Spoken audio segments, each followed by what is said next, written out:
matin, demain, vous serez face au président de la République. Vous êtes le président des Républicains, vous êtes le député des Alpes-Maritimes. Et il vous a demandé, pour cette grande initiative politique majeure, comme il dit, d'arriver avec des propositions. Vous, ce que vous voulez, c'est un référendum sur l'immigration. Ce sera quoi la question que vous poseriez aux Français ?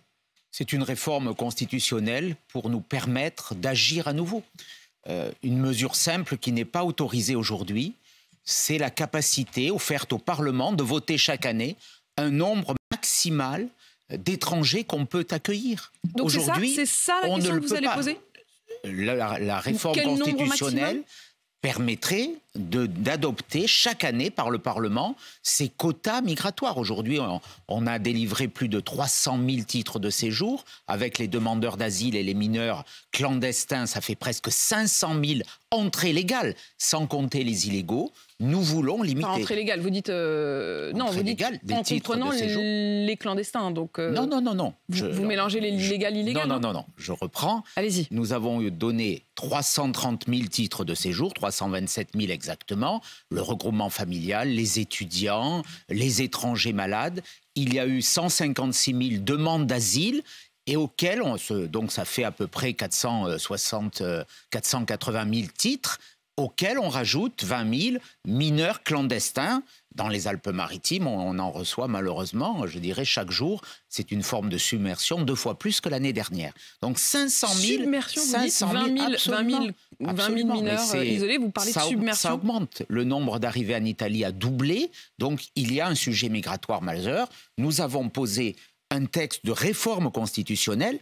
C'est celui-là que nous souhaitons voir validé. Je parle également de l'expulsion des délinquants étrangers, le retour à la double peine. Mais globalement, nous allons... Ce que je veux demander au président de la République... Je vais revenir en détail sur tout ce que vous dites, parce que effectivement, la question que je vous pose, c'est justement quelle sera la question que vous poserez aux Français.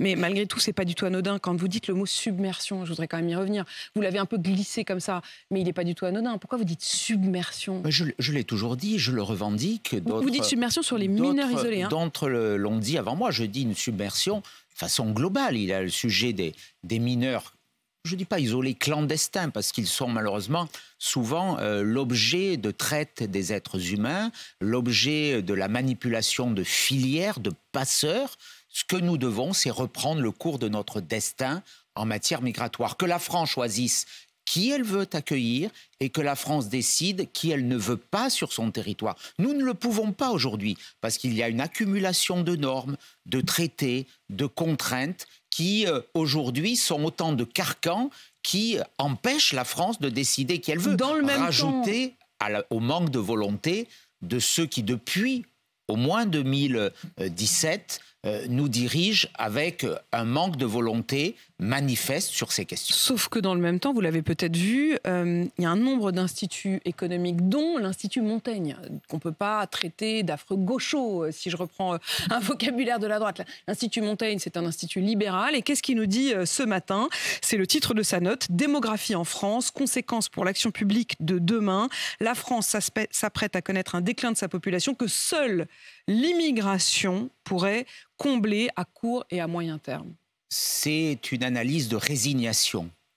C'est une analyse que je récuse totalement. En tout cas, dans ses solutions. Vous allez dire ça aux patrons qui cherchent des employés ? En tout cas, dans ses solutions. Absolument. L'immigration n'est en rien la solution au déclin démographique. Le déclin démographique, on doit y répondre. C'est un défi majeur. On doit y répondre, comme l'avait fait le général de Gaulle, comme l'ont fait beaucoup de gouvernements depuis la Seconde Guerre mondiale, par une grande politique de soutien à la natalité, à la parentalité, à l'éducation. C'est un sujet important, mais vouloir trouver comme issue à ce défi l'immigration, c'est d'une paresse intellectuelle insigne, c'est un manque de courage et c'est une résignation qui est totalement préoccupante et dangereuse. Pas pour moi, en tout cas, sur ce chemin. Mais il y a deux timings. C'est-à-dire que, évidemment, quand vous répondez natalité, c'est aussi d'ailleurs ce que dit l'Institut Montaigne, qui dit qu'il y a une chute de la fécondité. On est à 1,8 enfants par femme, ça ne renouvelle pas les générations, et que donc, à long terme... à 2 lorsque M. Hollande a été élu président de la République. Ça veut dire que les mesures qui ont été prises, pour vous, c'est une réponse directe, notamment au plan fiscal, politique, qui ont attaqué les familles, sur le quotient familial, mais aussi sur les prestations d'accompagnement des jeunes enfants, toutes ces remises en cause, cette attaque de la famille ont eu aussi ses conséquences.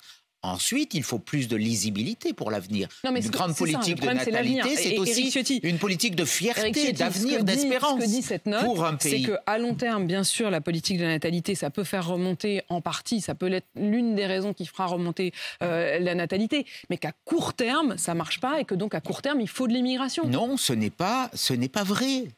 Et la volonté d'un homme politique, c'est de ne pas subir les événements. La noblesse de l'action publique, c'est justement de relever les défis avec courage. C'est de ne pas sombrer dans une forme de fatalisme, de résignation. Moi, je n'ai pas envie que la France disparaisse. Je n'ai pas envie que nos modes de vie soient effacés par l'arrivée massive de populations que l'on n'a pas la capacité à intégrer. C'est ce que je dirai demain aussi au président de la République sur ces questions d'immigration. Les Républicains sont les seuls à avoir posé des propositions claires, juridiquement étayées, qui embrassent toute la perspective, que ce soit au niveau de l'accueil, que ce soit au niveau des expulsions. Il faut rompre avec le regroupement familial automatique. Il faut aller beaucoup plus loin sur les expulsions. Il faut avoir une nouvelle relation avec les pays d'émigration, et notamment avec l'Algérie. Il faut rompre avec ces accords déviants prolongés par les accords de 68 qui offrent à l'Algérie des droits exorbitants. Tout cela, il faut le dire, mais il faut surtout le faire. Mais Éric Ciotti, pourquoi vous ne vous mettez pas main dans la main avec Jordan Bardella? Vous allez arriver ensemble demain à cette réunion avec Emmanuel Macron, avec exactement la même proposition, chacun dans votre cartable.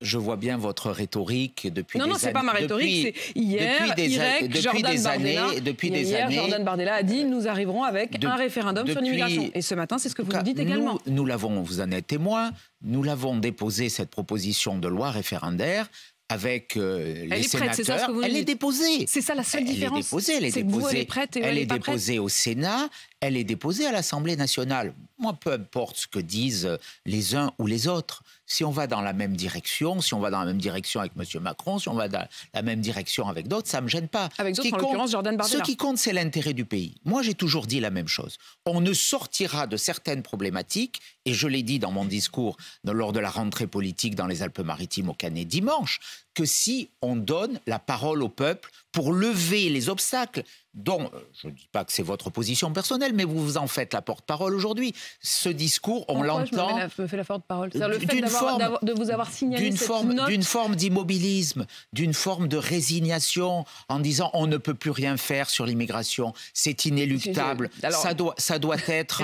il n'y a plus que ça à faire. Non, le fait de vous signaler qu'il y a cette note de l'Institut Montaigne fait de moi une complice. Mais pas de vous personnellement, mais on entend ce discours d'une forme d'élite qui aujourd'hui est au pouvoir depuis des décennies et qui empêche d'agir. Donc pour lever ces obstacles... Qui est l'élite au pouvoir depuis des années qui empêche d'agir? Pour lever ces obstacles, il n'y a qu'un moyen, c'est que les Français s'expriment sur ces sujets.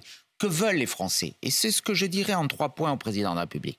Les Français, aujourd'hui, ils veulent plus d'autorité pour qu'il y ait de l'ordre dans la rue. Qu'on ne voit plus un gamin de 10 ans assassiné par des dealers. Qu'on ne voit plus les émeutes où des écoles ont été incendiées, où des mairies ont été attaquées, où des élus comme Vincent Jeanbrun ont été menacés parce qu'ils sont courageux. Ils veulent de l'ordre de la rue.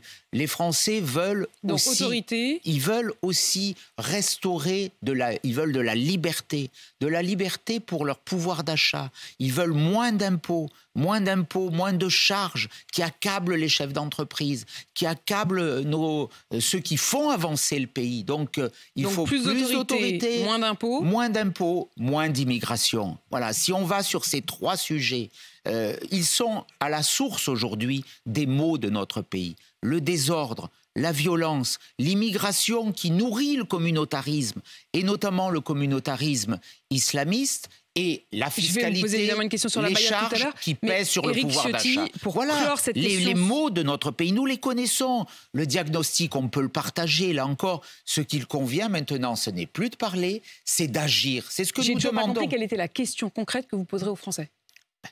Il y a une constitution. Vous ne l'ignorez pas. Pour ou contre non, la modification de la Constitution pour une modification constitutionnelle en plusieurs points dans notre texte. Un, d'ailleurs, qu'on puisse consulter les Français de façon générale, régulière, sur tous les sujets. C'est la modification de l'article 11 de la Constitution. Aujourd'hui, on ne peut pas faire un référendum sur l'immigration. De façon simple, pour Donc dire... en fait, vous allez faire un référendum pour savoir si vous pourrez faire un référendum. Ça sera un des points de notre loi référendaire. Ensuite, nous voulons que l'asile, les demandes d'asile, soient faites à l'extérieur des frontières. Qu'on ne laisse pas rentrer sur notre territoire des gens qui vont y rester à vie et qui ne sont pas de vrais réfugiés. Donc, impossibilité d'obtenir l'asile si la demande n'a pas été faite en amont. J'y reviens, décider du nombre de titres de séjour. Il faut diviser de façon massive le nombre d'entrées légales.